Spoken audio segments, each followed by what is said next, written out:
ਆਪਾਂ ਗੱਲ ਕਰਾਂਗੇ ਪੁਰਤਗਾਲ ਵਿੱਚ ਡਰਾਈਵਿੰਗ ਰੂਲਸ ਬਾਰੇ। ਆਸ ਹੈ ਤੁਸੀਂ ਸਾਰੇ ਠੀਕ ਹੋਵੋਗੇ। ਕੋਸ਼ਿਸ਼ ਕਰਾਂਗੇ ਆਸਾਨ ਜਿਹੀ ਭਾਸ਼ਾ ਵਿੱਚ ਸਮਝਾਇਆ ਜਾ ਸਕੇ। ਪੁਰਤਗਾਲ ਦੇ ਡਰਾਈਵਿੰਗ ਕਾਨੂੰਨ ਕੀ ਕਹਿੰਦੇ ਹਨ ਅਤੇ ਕਿਹੜੀਆਂ ਗਲਤੀਆਂ ਤੋਂ ਬਚਣਾ ਚਾਹੀਦਾ ਹੈ। ਪੁਰਤਗਾਲ ਦੇ ਡਰਾਈਵਿੰਗ ਕਾਨੂੰਨ ਯੂਰਪ ਦੀਆਂ ਦੂਜੀਆਂ ਕੰਟਰੀਆਂ ਦੇ ਨਾਲ ਲਗਭਗ ਮਿਲਦੇ ਜੁਲਦੇ ਹੀ ਹਨ। ਸਭ ਤੋਂ ਪਹਿਲਾਂ ਆਪਾਂ ਗੱਲ ਕਰਾਂਗੇ ਕਿ ਪੁਰਤਗਾਲ ਵਿੱਚ ਗੱਡੀ ਸੱਜੇ ਹੱਥ ਚਲਾਈ ਜਾਂਦੀ ਹੈ। ਏਸ਼ੀਅਨ ਦੇਸ਼ਾਂ ਤੋਂ ਆਉਣ ਵਾਲੇ ਲੋਕ ਇਸ ਗੱਲ ਦਾ ਜ਼ਰੂਰ ਖਿਆਲ ਰੱਖੋ। ਗੱਡੀ ਹਮੇਸ਼ਾ ਖੱਬੇ ਹੱਥ ਤੋਂ ਦੂਸਰੀ ਗੱਡੀ ਨੂੰ ਕ੍ਰੋਸ ਕਰ ਸਕਦੀ ਹੈ। ਪੁਰਤਗਾਲ ਅਤੇ ਸਾਰੇ ਯੂਰਪ ਵਿੱਚ ਗੱਡੀਆਂ ਅਤੇ ਆਦਮੀ ਸੱਜੇ ਹੱਥ ਚੱਲਦੇ ਹਨ। ਹੁਣ ਆਪਾਂ ਗੱਲ ਕਰਦੇ ਹਾਂ ਸੀਟ ਬੈਲਟ ਬਾਰੇ। ਪੁਰਤਗਾਲ ਵਿੱਚ ਗੱਡੀ ਚਲਾਉਣ ਵੇਲੇ ਸੀਟ ਬੈਲਟ ਲਾਉਣੀ ਲਾਜ਼ਮੀ ਹੈ। ਸੀਟ ਬੈਲਟ ਡਰਾਈਵਰ ਦੇ ਨਾਲ ਗੱਡੀ ਵਿੱਚ ਬੈਠੇ ਸਾਰੇ ਯਾਤਰੀਆਂ ਦੇ ਲੱਗੀ ਹੋਣੀ ਚਾਹੀਦੀ ਹੈ। ਪਿਛਲੀ ਸੀਟ ਤੇ ਬੈਠਿਆਂ ਦੇ ਵੀ ਸੀਟ ਬੈਲਟ ਲੱਗੀ ਹੋਣੀ ਚਾਹੀਦੀ ਹੈ। ਸੀਟ ਬੈਲਟ ਨਾ ਲੱਗੀ ਹੋਣ ਦੀ ਹਾਲਤ ਵਿੱਚ ਪੁਲਿਸ ਵੱਲੋਂ 120 ਤੋਂ 600 ਯੂਰੋ ਤੱਕ ਜੁਰਮਾਨਾ ਕੀਤਾ ਜਾ ਸਕਦਾ ਹੈ। ਗੱਡੀਆਂ ਵਿੱਚ ਬੱਚਿਆਂ ਬਾਰੇ ਕਾਨੂੰਨ ਕਾਫੀ ਸਖਤ ਹਨ। 3 ਤੋਂ 12 ਸਾਲ ਜਾਂ 135 cm ਹਾਈਟ ਤੱਕ ਦੇ ਬੱਚਿਆਂ ਨੂੰ ਪਿਛਲੀ ਸੀਟ ਤੇ ਬੱਚਿਆਂ ਵਾਲੀ ਸੀਟ ਲਗਾ ਕੇ ਉਸ ਉੱਪਰ ਬਿਠਾਉਣਾ ਪੈਂਦਾ ਹੈ। ਬੱਚਿਆਂ ਵਾਲੀ ਸੀਟ ਨੂੰ ਚਿਲਡਰਨ ਸੇਫਟੀ ਸੀਟ ਕਹਿੰਦੇ ਹਨ। ਜੇ ਪੁਰਤਗਾਲ ਵਿੱਚ ਸਪੀਡ ਲਿਮਟ ਦੀ ਗੱਲ ਕਰੀਏ ਤਾਂ ਸਪੀਡ ਲਿਮਟ ਵੱਖਰੇ ਏਰੀਆਜ਼ ਵਿੱਚ ਵੱਖਰੀ ਹੈ। ਰਹਾਇਸ਼ੀ ਇਲਾਕਿਆਂ ਵਿੱਚ ਸਪੀਡ ਲਿਮਟ 50 ਕਿਲੋਮੀਟਰ ਪ੍ਰਤੀ ਆਵਰ ਹੈ। ਰੂਰਲ ਰੋਡਜ਼ ਤੇ 90 ਦੀ ਸਪੀਡ ਹੈ। ਹਾਈਵੇ ਤੇ ਸਪੀਡ ਲਿਮਟ 120 ਕਿਲੋਮੀਟਰ ਪਰ ਆਵਰ ਹੈ। ਵੱਡੇ ਵਹੀਕਲਾਂ ਲਈ ਸਪੀਡ ਲਿਮਟ ਵੱਖਰੀ ਹੈ। ਰਡਾਰ ਦੀ ਗੱਲ ਕਰੀਏ ਤਾਂ ਪੁਰਤਗਾਲ ਵਿੱਚ 2 ਤਰ੍ਹਾਂ ਦੀਆਂ ਰਡਾਰਜ਼ ਹਨ। ਇੱਕ ਜਿਸ ਦਾ ਪਹਿਲਾਂ ਪਤਾ ਲੱਗ ਜਾਂਦਾ ਹੈ ਅਤੇ ਇੱਕ ਲਿਮਿਟ ਸਪੀਡ ਤੇ ਉਸ ਦੇ ਅੱਗੋਂ ਲੰਘਣਾ ਪੈਂਦਾ ਹੈ।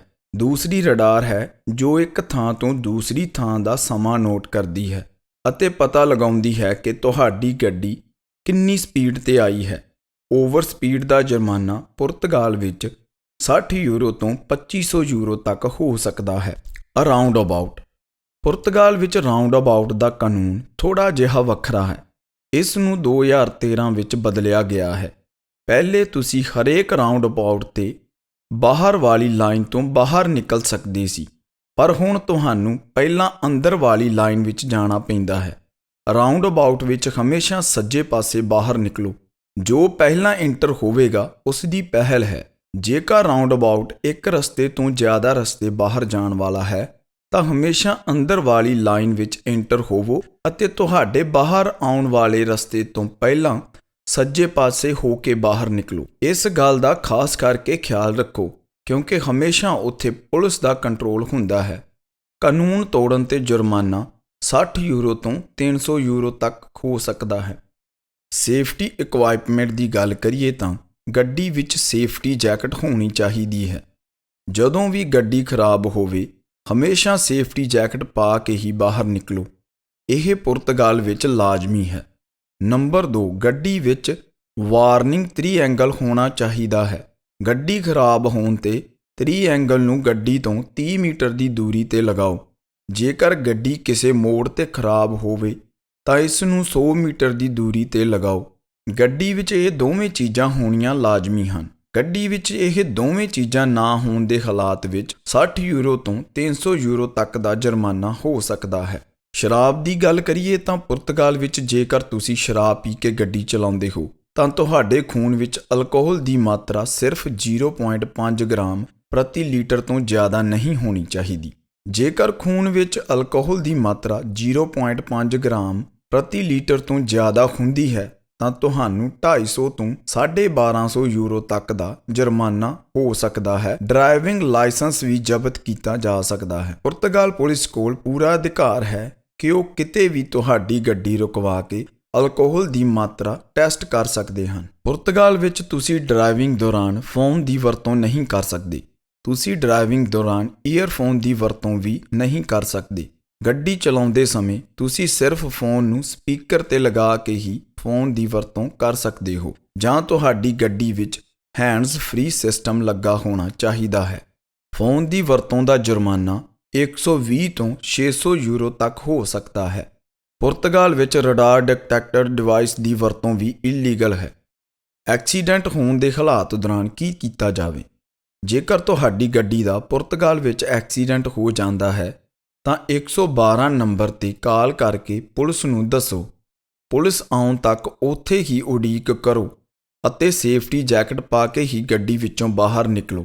ਜੇਕਰ ਐਕਸੀਡੈਂਟ ਦੌਰਾਨ ਦੂਸਰੇ ਆਦਮੀ ਜਾਂ ਔਰਤ ਦੇ ਸੱਟ ਲੱਗ ਗਈ ਹੈ ਤਾਂ ਉੱਥੋਂ ਭੱਜੋ ਨਾ। ਜੇਕਰ ਤੁਸੀਂ ਉੱਥੋਂ ਦੌੜ ਜਾਂਦੇ ਹੋ ਤਾਂ ਬਾਅਦ ਵਿੱਚ ਤੁਹਾਨੂੰ 2500 ਤੱਕ ਦਾ ਜੁਰਮਾਨਾ ਹੋ ਸਕਦਾ ਹੈ। ਜੇਕਰ ਕਿਸੇ ਦੇ ਸੱਟ ਲੱਗੀ ਹੈ ਤਾਂ 112 ਨੰਬਰ 'ਤੇ ਫੋਨ ਕਰਨ ਦੌਰਾਨ ਐਂਬੂਲੈਂਸ ਦੀ ਮੰਗ ਕਰੋ। ਪੁਲਿਸ ਆਉਣ 'ਤੇ ਉਹਨਾਂ ਨੂੰ ਆਪਣੀ ਗੱਡੀ ਦੇ ਸਾਰੇ ਡਾਕੂਮੈਂਟ ਦਿਖਾਓ। ਬਾਕੀ ਦਾ ਕੰਮ ਤੁਹਾਡੀ ਇੰਸ਼ੋਰੈਂਸ ਕੰਪਨੀ ਅਤੇ ਪੁਲਿਸ ਦਾ ਹੈ। ਪੁਲਿਸ ਨੂੰ ਆਪਣੀ ਕਾਰਵਾਈ ਕਰਨ ਦਿਓ। ਐਕਸੀਡੈਂਟ ਦੌਰਾਨ ਵਾਰਨਿੰਗ ਤ੍ਰਿਐਂਗਲ 30 ਮੀਟਰ ਦੀ ਦੂਰੀ 'ਤੇ ਜ਼ਰੂਰ ਲਗਾ ਦਿਓ। ਡਾਕੂਮੈਂਟਸ ਦੀ ਗੱਲ ਕਰੀਏ ਤਾਂ ਪੁਰਤਗਾਲ ਵਿੱਚ ਤੁਹਾਡੇ ਕੋਲ ਹਰ ਵੇਲੇ ਤੁਹਾਡੀ ਆਇਡੈਂਟੀ ਜ਼ਰੂਰ ਹੋਣੀ ਚਾਹੀਦੀ ਹੈ। ਤੁਹਾਡੇ ਕੋਲ ਤੁਹਾਡਾ ਡਰਾਈਵਿੰਗ ਲਾਇਸੈਂਸ ਵੀ ਹੋਣਾ ਚਾਹੀਦਾ ਹੈ। ਗੱਡੀ ਦੀ ਇੰਸ਼ੋਰੈਂਸ ਦਾ ਪੇਪਰ ਹੋਣਾ ਲਾਜ਼ਮੀ ਹੈ। ਗੱਡੀ ਦੀ ਇੰਸਪੈਕਸ਼ਨ ਪਾਸ ਦਾ ਪੇਪਰ ਵੀ ਹੋਣਾ ਚਾਹੀਦਾ ਹੈ। ਗੱਡੀ ਦੀ ਆਰਸੀ ਹਮੇਸ਼ਾ ਗੱਡੀ ਵਿੱਚ ਰੱਖੋ। ਇਹ ਡਾਕੂਮੈਂਟ ਨਾ ਹੋਣ 'ਤੇ ਤੁਹਾਨੂੰ 60 ਤੋਂ 300 ਯੂਰੋ ਤੱਕ ਦਾ ਜੁਰਮਾਨਾ ਹੋ ਸਕਦਾ ਹੈ। ਇਹ ਆਪਾਂ ਗੱਲ ਕੀਤੀ 10 ਮੇਨ ਪੁਆਇੰਟਸ ਬਾਰੇ ਜਿਨ੍ਹਾਂ ਦੀ ਜਾਣਕਾਰੀ ਹੋਣੀ ਬਹੁਤ ਜ਼ਰੂਰੀ ਹੈ।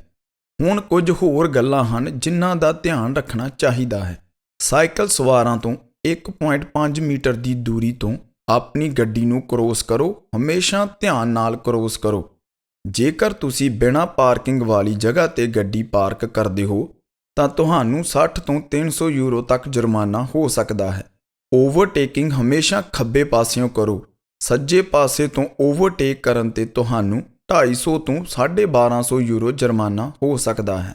ਮੁੜਨ ਤੋਂ ਪਹਿਲਾਂ ਹਮੇਸ਼ਾ ਸਾਈਡ ਡਿੱਪਰ ਦੀ ਵਰਤੋਂ ਕਰੋ ਤਾਂ ਜੋ ਪਿੱਛੇ ਵਾਲੇ ਸਾਵਧਾਨ ਹੋ ਸਕਣ। ਜ਼ੈਬਰਾ ਕ੍ਰੋਸਿੰਗ 'ਤੇ ਪਹਿਲ ਪੈਦਲ ਤੁਰਨ ਵਾਲਿਆਂ ਦੀ ਹੁੰਦੀ ਹੈ। ਇਸ ਗੱਲ ਦਾ ਖਾਸ ਕਰਕੇ ਖਿਆਲ ਰੱਖੋ। ਇੱਕ ਅਹਿਮ ਗੱਲ ਜੋ ਯਾਦ ਰੱਖਣੀ ਬਹੁਤ ਜ਼ਰੂਰੀ ਹੈ, ਤੁਹਾਡੀ ਗੱਡੀ ਦੇ ਪਿੱਛੇ ਜੇਕਰ ਐਂਬੂਲੈਂਸ ਜਾਂ ਪੁਲਿਸ ਦੀ ਗੱਡੀ ਐਮਰਜੈਂਸੀ ਲਾਈਟ 'ਤੇ ਆ ਰਹੀ ਹੈ ਤਾਂ ਆਪਣੀ ਗੱਡੀ ਨੂੰ ਸਾਈਡ 'ਤੇ ਕਰਕੇ ਉਸ ਨੂੰ ਪਹਿਲਾਂ ਰਸਤਾ ਦਿਓ। ਜੇਕਰ ਤੁਸੀਂ ਪੁਰਤਗਾਲ ਵਿੱਚ ਐਂਬੂਲੈਂਸ ਨੂੰ ਰਸਤਾ ਨਹੀਂ ਦਿੰਦੇ ਤਾਂ ਤੁਸੀਂ ਕ੍ਰਿਮੀਨਲ ਲਾਅ ਦੇ ਅਕੋਰਡਿੰਗ ਸਜ਼ਾ ਦੇ ਹੱਕਦਾਰ ਹੋ। ਆਸ ਹੈ ਤੁਹਾਨੂੰ ਜਾਣਕਾਰੀ ਚੰਗੀ ਲੱਗੀ ਹੋਵੇਗੀ। ਹੋਰਾਂ ਨਾਲ ਵੀ ਸ਼ੇਅਰ ਕਰੋ। ਧੰਨਵਾਦ।